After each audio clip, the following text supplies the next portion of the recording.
Bueno, monstruos marinos. Empezamos. ¿Qué es un monstruo marino? O mejor, ¿qué es un monstruo? ¿O por qué consideramos los monstruos marinos como tales? Mira, el concepto de monstruo es un concepto un poco difuso. Normalmente en nuestra cultura hemos asimilado como monstruo o bien a algo de gran tamaño, de un tamaño excepcional, de un tamaño extraordinario, o bien a algo especialmente cruel y especialmente feroz, o bien a algo que tiene unas cualidades extraordinarias que le distinguen fuera de lo común.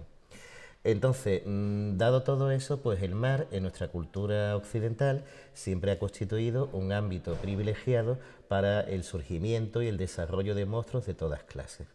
¿Y por qué el mar? Bueno, hay que partir de la base quizás de que el mar para nosotros es un elemento en el que somos un poco extraños, realmente nunca nos encontramos a gusto. El mar de siglos pasados no tiene nada que ver con el mar de la actualidad.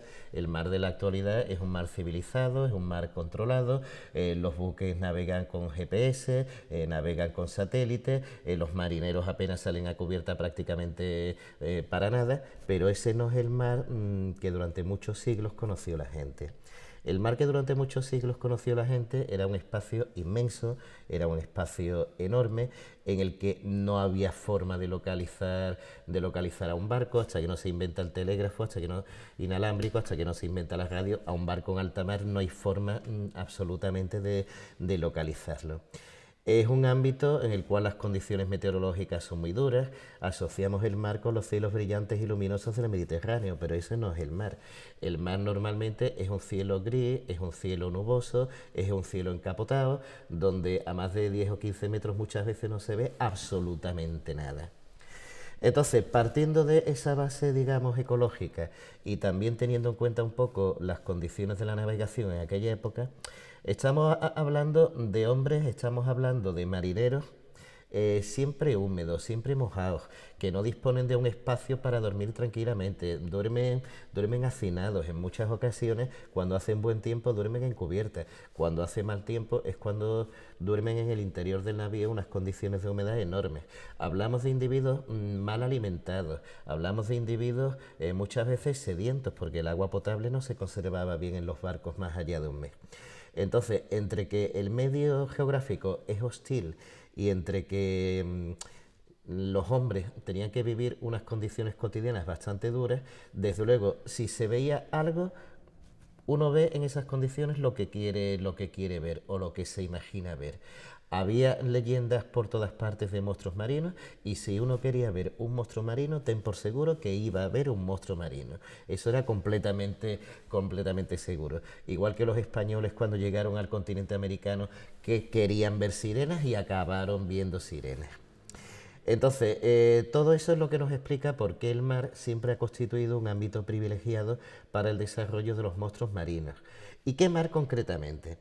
Vamos a ver, los monstruos hay que ubicarlos en un terreno desconocido, en un terreno que no nos resulte familiar.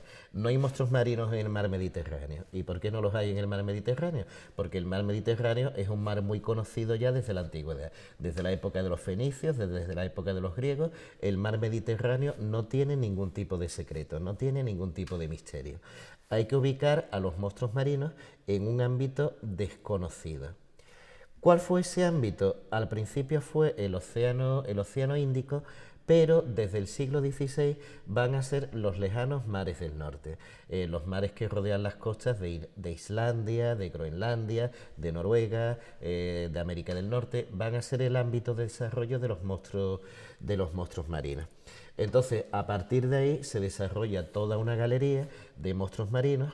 Algunos son conocidos, viejos conocidos desde hace bastante tiempo y otros por el contrario pues van surgiendo a partir del siglo XVI o incluso en el siglo XVIII todavía se siguen inventando nuevos monstruos marinos.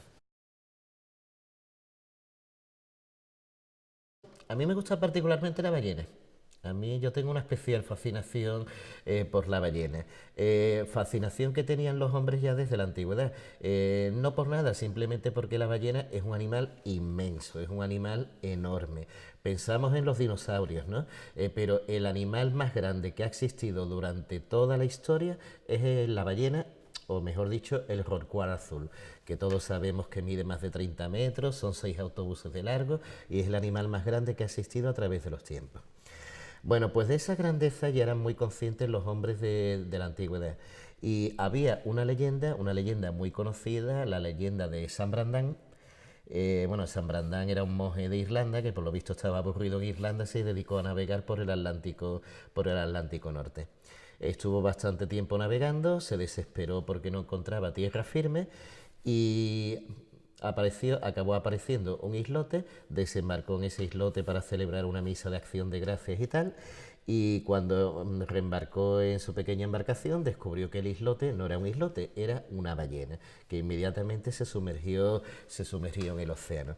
Bueno, dicho sea de paso, esa leyenda de San Brandán se canalizó en el sentido de que fue muy adoptada en las Islas Canarias, de tal modo que San Brandán se convirtió en San Borondón, esa isla que de vez en cuando aparece, que hay gente que dice que le ha hecho fotos, que ha desembarcado ahí, pero que nadie sabe exactamente dónde está.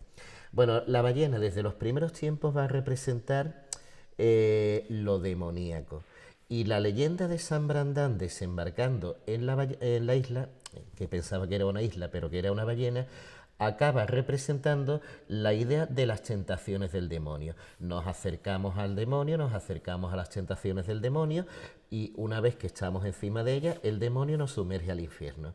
Es el sentido cristiano, el sentido teológico que se le da a la leyenda de San Brandán. Bueno, pues durante muchísimo tiempo la ballena fue un ser maligno, un ser destructivo, un ser tan grande y tan enorme que hundía los barcos, que hundía las embarcaciones. Hay muchísimos grabados antiguos representando barcos hundidos por embarcaciones, por ballenas, perdón.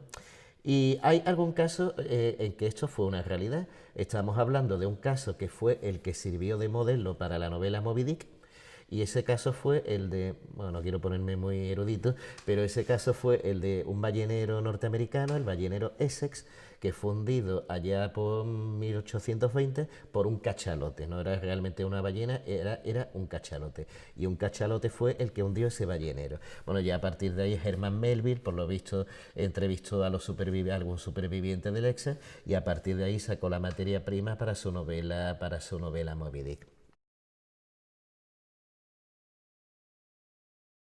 Los monstruos están presentes en cualquier sistema económico, entre otras cosas porque el monstruo es muy cómodo. Es muy cómodo en el sentido de que cuando algo me va mal, yo no hago autocrítica, la culpa siempre es de otro. Entonces, si vemos, eso lo podemos ver en los carteles de la propaganda política. La propaganda política de los años 50, cuando había un malo claramente definido, en el mundo capitalista el otro era el comunista, representado con rasgos monstruosos, pero en la propaganda del lado comunista el otro era el capitalista, representado también con rasgos monstruosos.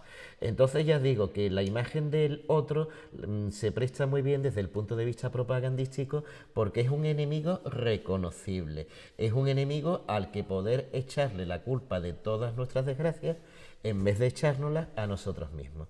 Pero vamos, como eso es una tendencia también muy natural en los seres humanos, que cuando hay un problema no buscamos soluciones, buscamos un culpable, el monstruo siempre es un culpable bastante cómodo.